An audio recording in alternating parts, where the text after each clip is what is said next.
to a Ground Pass mini pod. Might be a little bit discombobulated. The match ended about, a half hour ago, maybe 45 minutes ago? And you might be thinking, what match? Maybe an hour ago? What match, Anastasia? What match? Nick, what match? Ugh. It was Iga Swiatek against Naomi Osaka. A match that ended up going above expectations, which is weird because it's a match between two four-time Grand Slam champions. But I think going into it, we all thought, it's Iga on clay versus Naomi on clay. Iga's gonna probably she's probably gonna give Iga a bit of a headache, but Iga will probably come through it. I mean, she gave Iga a freaking migraine that would have someone lying in bed for a while, and Iga still powered through and won. It was, I really came in with, my expectations were just so low. I was hoping, for everyone who doesn't know, you're living under a rock, but I'm sure you do. Naomi Osaka is coming back from maternity. This is her first season back. She's been playing a lot of tournaments. She usually is out either in the first round or maybe the second round, but she's been playing well. She's been, showing some really good tennis, but nothing that I thought would ever bother the number one player in the world, Iga Swiatek. So I was hoping for a competitive match, but I kind of was settled in the fact that I thought Iga was going to win. And what we got was the match of the year. It's the new match of the year, guys. I'm going to say it. Maybe Iga Sabalenka slightly better. I disagree. Oh, look. Nick and Anastasia disagree. Yes. Completely disagree. That was, I think because it hit everything, it was unexpected, it was entertaining, it was nerve-wracking. You know that meme? You know the meme where the dad is standing in front of the TV, pacing back and forth, watching like the football game? Yeah. That was me. I was standing in front of, not my TV, my computer, and just pacing back and forth, watching the match. There was a lot of that from me as well. To be honest, actually, I need to tell the story of how I experienced this match. Okay, go ahead. The match starts at about 4 p.m. my time, maybe just after 4 or 5 p.m. I'm still at work, so I can't watch. I was in work, so I had it on like Radio Roland Garros on in my ear, which is well worth checking out, by the way. It's on the French Open website. But then I had a meeting for an hour. I was like, oh, look, Iga's a break up. When I went to the meeting, came out of the meeting, it's no longer a break up, and Naomi is suddenly got 5-4. Okay. I then jump in my car because my workday finished. Again, just stick it on my phone in the car, listening to it. And Iga wins the tie break while I'm listening to it. I then have a tennis match at 6 p.m. So it's literally get in, get turned around, get changed, get out to get to the tennis match. During which I get back in the car and I'm listening, and Iga wins her one and only game of the second set. During that car drive, I then play my tennis match, lose very quickly. My mind may have been elsewhere. Not entirely true. Also, my opponent was insanely good, but that's a whole different topic. Get back in the car. It's 3-5 in the third, and that 3-5, man. I was going to go grocery shopping after the match because that was my plan. I didn't have any food in my house. Screw that. I'm going home and I'm going to go put it on. Get home in time for the 4-5 game where Naomi has match point and I watch it. Iga saves match point and then I watch the rest of it. So the long and short of it is, the times where I was actually paying attention with what was going on were the times when Iga was winning. But I didn't necessarily experience the full roller coaster. But it's just that weird moment of like, now I've got to really root for her to fight back and do this without any context as to how she was doing before that. I do think part of your homework for tonight is to watch the replay of the match, because I was lucky enough to watch it from start to finish. I had a late start to work this morning, so I was hoping to watch more tennis, but I'll tell you why I didn't in a few. But I got to watch the whole match, and it was just truly so entertaining. Like watching Naomi, you almost saw her return to what she was like before in this match. Like from pre-pregnancy, world number one Naomi, you saw her become that person again in this match, which was crazy to just watch, because again, there was no expectation coming into this match. I was just hoping she wouldn't lose like 2-1 or, get bageled or something like that. But I just wanted her to kind of show the sort of player she is, which is a 4-time Grand Slam champion. And she did that and more. And now I'm so excited. I'm like, get me to the US Open immediately. Mm-hmm. Immediately. Because I cannot wait to see this version of Naomi on hard court. I am so excited. She was swinging for it like today. That's long and short of it. She was swinging for it, and I think there was an element of her going out there knowing that the pressure was kind of off. She's still on this comeback, and so she went, the only way I'm going to beat Iga is if I come out swinging. That's what she did, and it worked. And yeah, I think if she continues to come out swinging, no hope for anyone else at the US Open, really. Right. So Iga's taking it, right? This is going to be her. She's winning. Still on paper, yes. I mean, look, she's on an 18-match winning streak, during which she has saved 14-match winning streak. I got her into the final way too early. 14-match winning streak. During 2 of those matches, she saved match points. That's probably, to me, more in some ways just as impressive for that 37 one where she wasn't troubled. The thing is that I think Iga, to get through this, Iga needs to break a pattern, because in 2 of the last 3 majors that she's played, she's had an incredible match where she has dug herself out of trouble, only to then lose the next match. Right. So if you look at Wimbledon, saved match points against Belinda Bencic, lost to Alina Svitolina in the next round in a tight match. She then doesn't save match point, but comes from 4-1 down against Danielle Collins at the Australian Open, loses to Linda Noskova in the next match.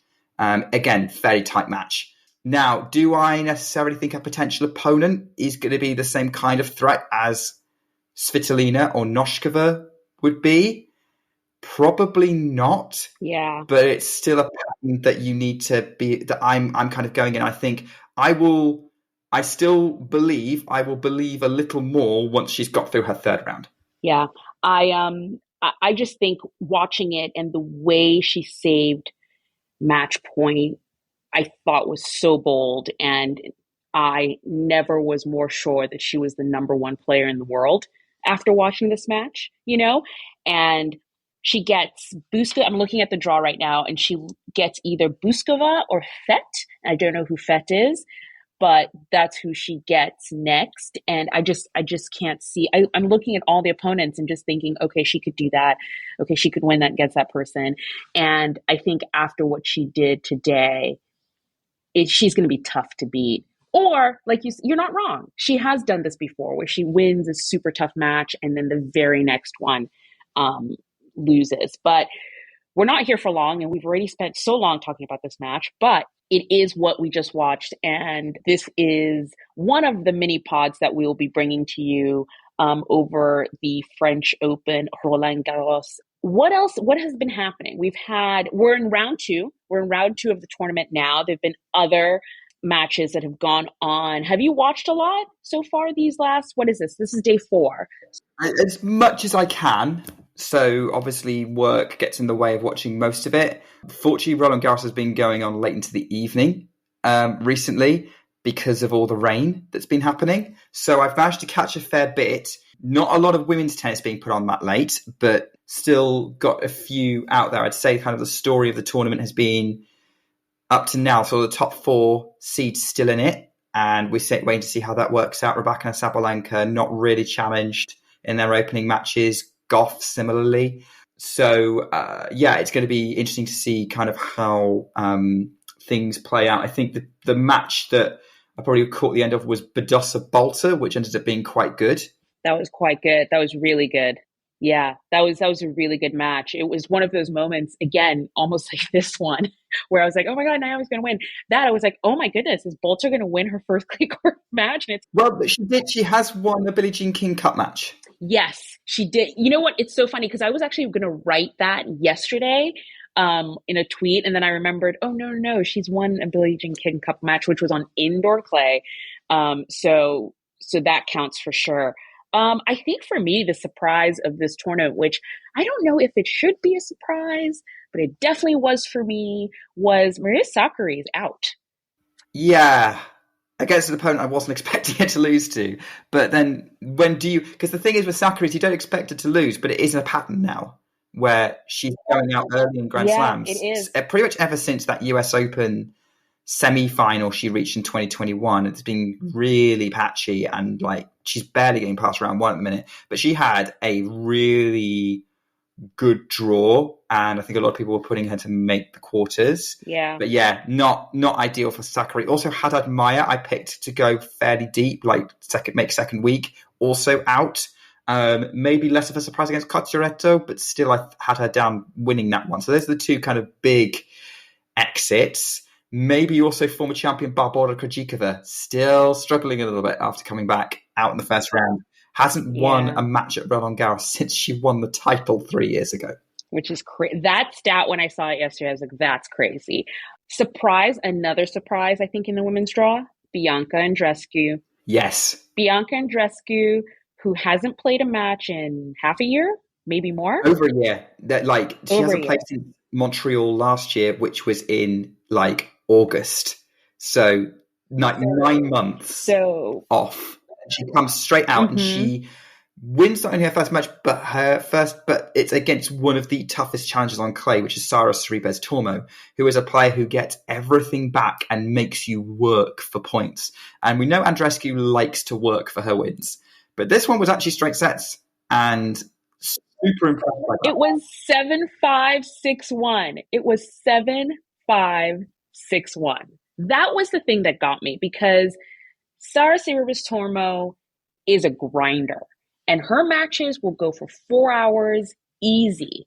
She just plays till her feet fall off, but they just never fall off. So she just keeps playing. And when I saw that scoreline, I was like, whoa, what's BB's back? BB, I'm so excited.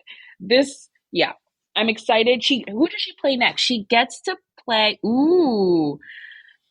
She plays Anna Kalinskaya next. That's a big name clash. That's a big, big name for a few different reasons. Some of them tennis related, some of them not. Oh, I'm just focusing on the tennis here.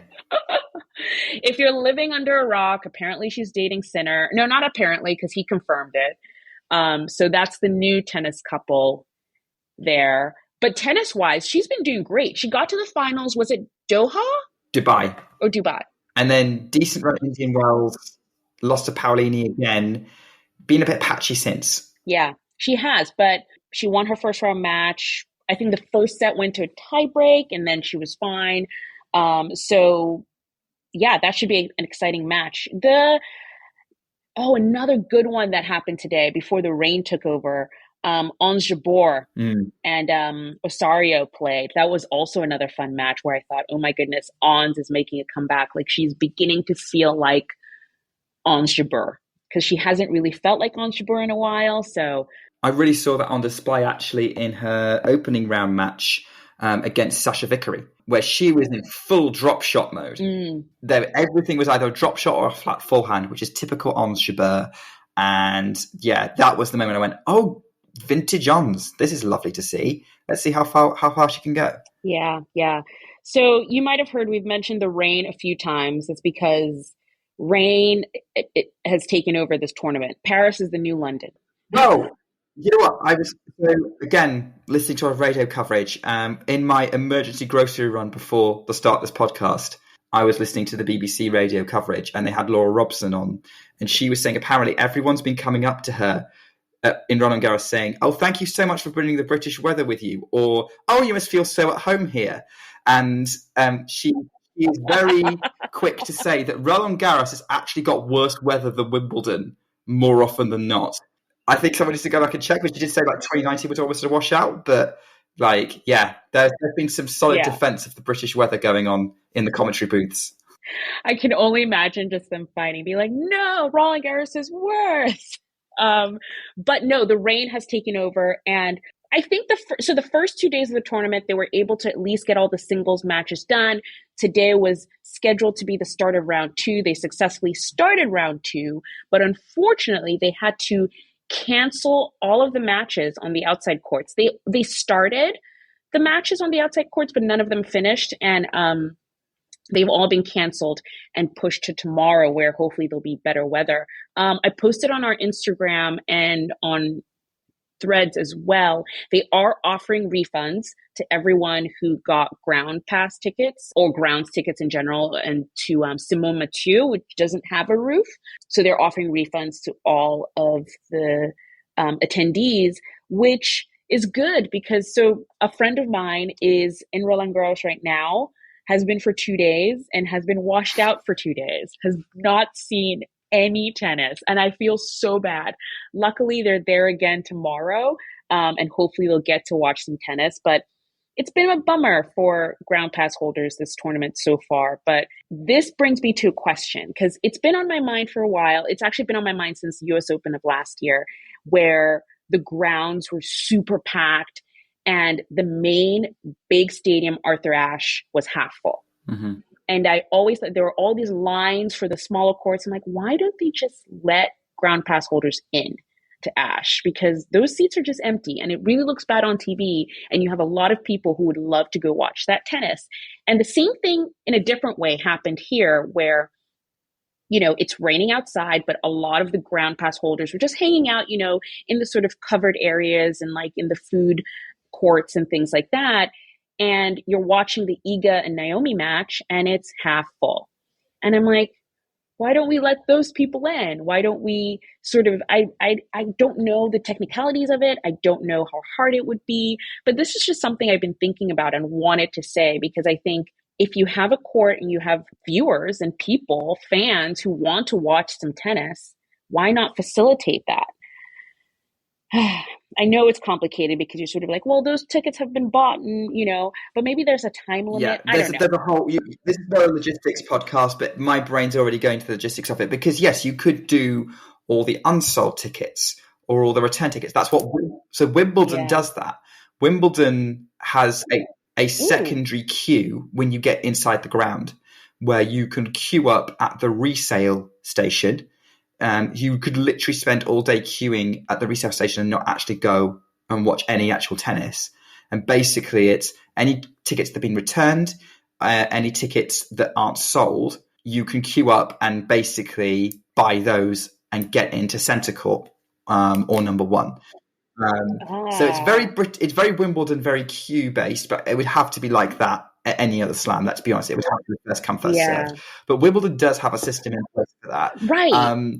But I guess with what you're saying is like, yeah, you could do that with the unsold tickets. It's the people who don't claim the tickets that's the big problem. And then like basically, I think it would have to be in the T's and C's if you bought a ticket beforehand that you have to use it before a certain time. Before a certain time, yeah. Or you lose your seat, basically. I don't know.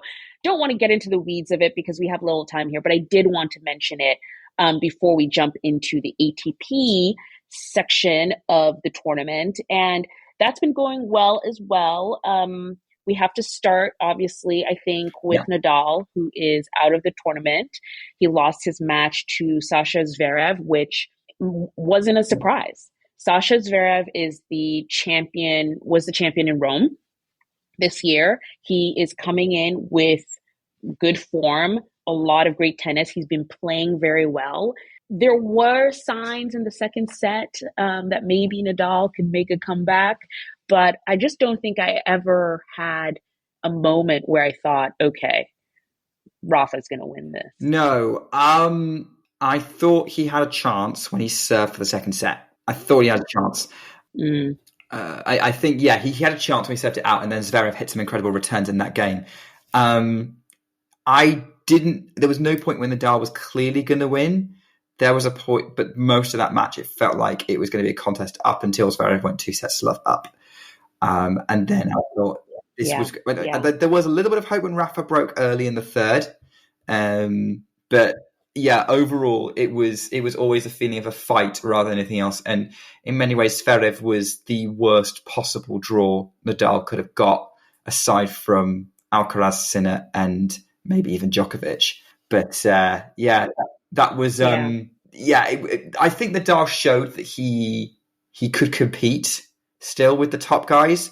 But I got the same sense that I've had from watching him that I have from watching Andy Murray in the last few years of he's lost a little bit, and I'm not entirely sure he'll ever get back there.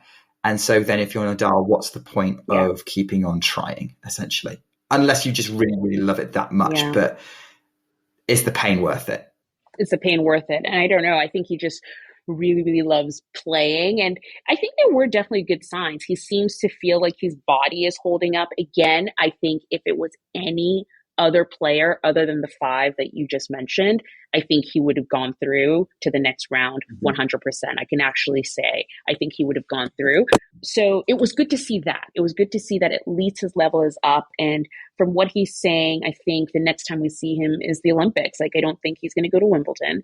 I think he's just going to stay on the clay and then go to the Olympics, which I'm totally fine with. I've kind of resigned myself to say, however long we get him on court is however long we get him on court, and I'm excited to watch him play whenever he feels like playing, So I think I'm fine with that. I don't need him to win anything else in order to be happy.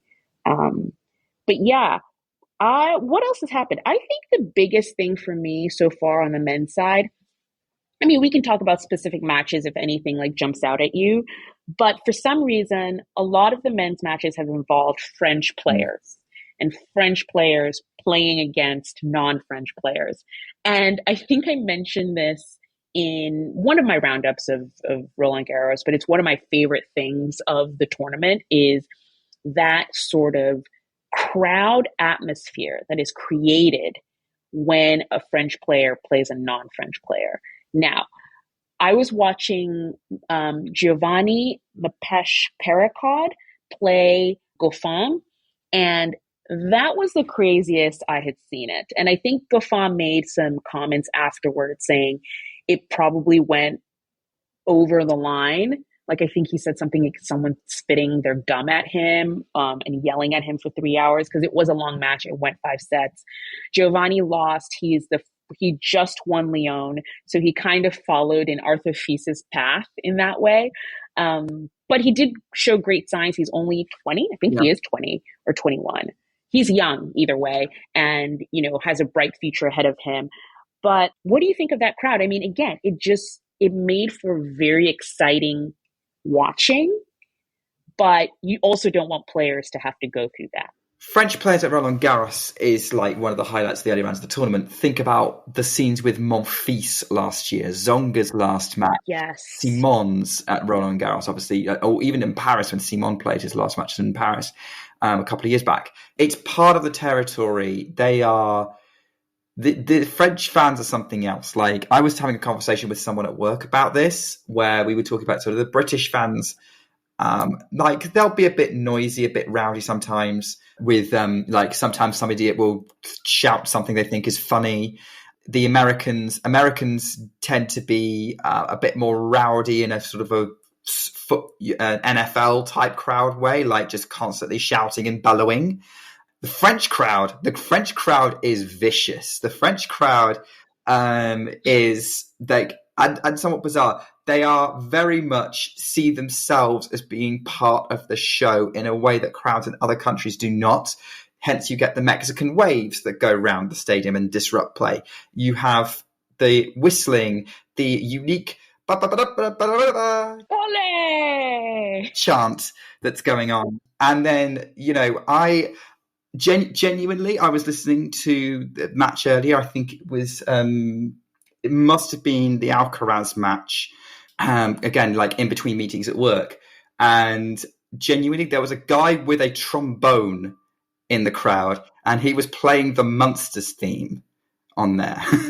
As one of many other things as well. There were like many, but like, that's the kind of thing you expect in a Davis Cup crowd, or it gets kind of a bit more wild, and they're there to entertain themselves as much as be entertained by the players. But what entertains them the most is when the home side wins, and then you get sort of European soccer vibes, which if you've ever watched a European soccer match, gets intense sometimes.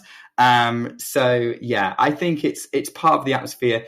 Do I necessarily condone everything that happens? No. Do I just put up with it? Yeah, because it's entertaining.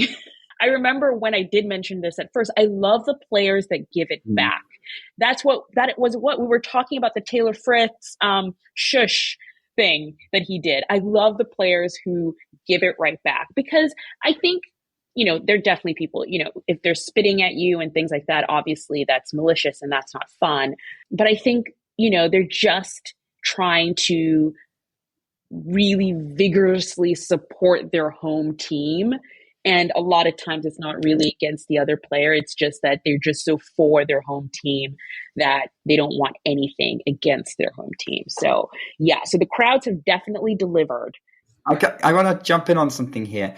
As by the way, talking of French crowds, I've obviously got Sinner and Gasquet on in the background on mute, but I'm assuming the atmosphere is pretty good, although Sinner seems to be very much in control right now. He's got set points to take a set lead. Did you hear Iga Swiatek's post-match interview?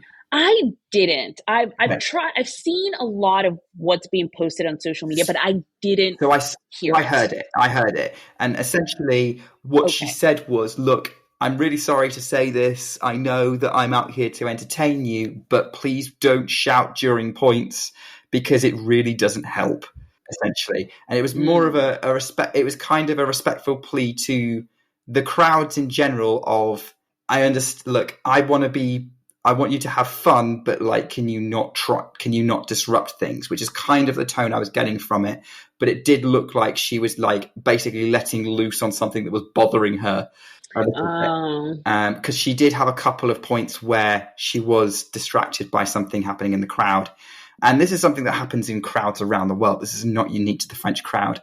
I thought, okay, this is definitely going to generate a conversation afterwards.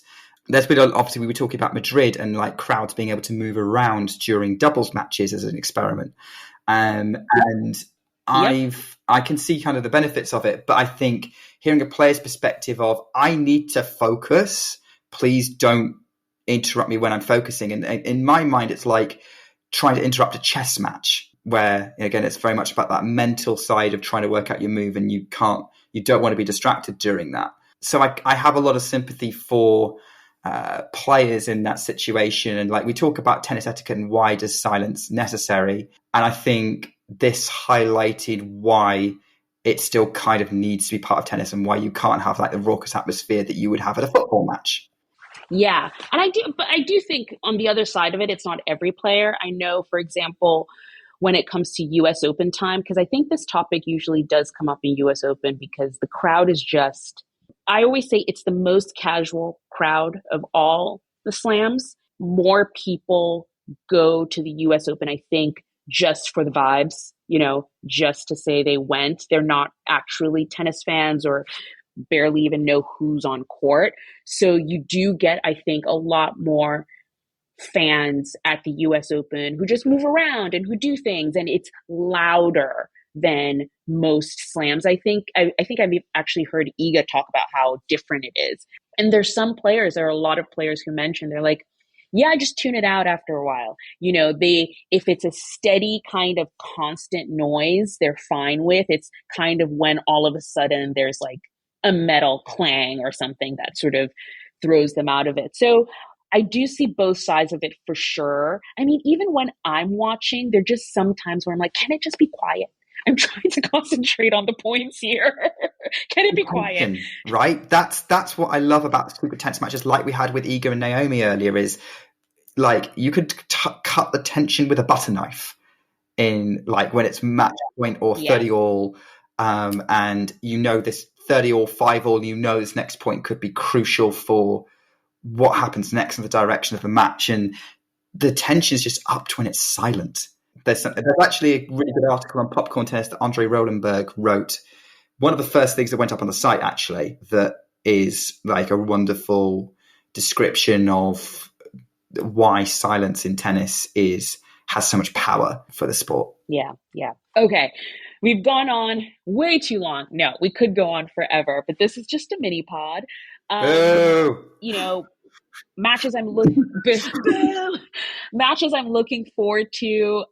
Ben Shelton and Kai Nishikori, they started their match today but didn't finish. I'm looking forward to that finishing. What else am I looking forward to? Basically all the second round matches that we didn't get to today. Really want to see Triple Z play Sonego. I think that will be fun. Yeah. So far, the French Open has delivered. I hope you're following us on social media. I try and tweet about matches I'm watching and post stories and things like that. And we'll be definitely coming to you more through podcast form. That's the plan. Any specific match you are interested in, Nick?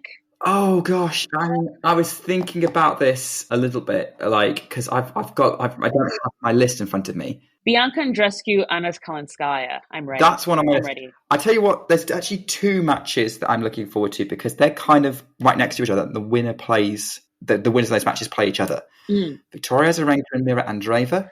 That one. Daria Kasatkina and Peyton Stearns. Both of those matches sound going to be absolute blockbusters.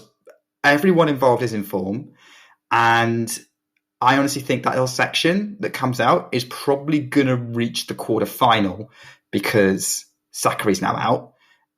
But those 2 matches back to back, I'm hoping they don't schedule them alongside each other because I want to see what Mira can do against Vika and sort of the way they counter each other, the way they're both great defenders and general all-round strikers. Stearns having to hit through the solid defense of Kasatkina on clay is going to be so much fun, given the way that she's playing and scrapping. It's going to be a real scrap. Those matches are the ones that I'm looking at. I commented on those 2 matches yesterday because, again, I don't know. I guess I really just did not pay attention to this draw. So I follow this account called Tennis Updates, and they update, they do head-to-heads. Oh, they're great. They're wonderful. Yeah, they do head-to-heads of players, and they posted those 2 matches, and I was like, wait a second. I had no idea this was happening. So, yes, I'm excited for that, too. Really exciting times. Hope you're enjoying Roland Garros. Stay tuned to our socials, subscribe, do all the fun things, and we will see you again soon, in about 3 days. Bye. Bye.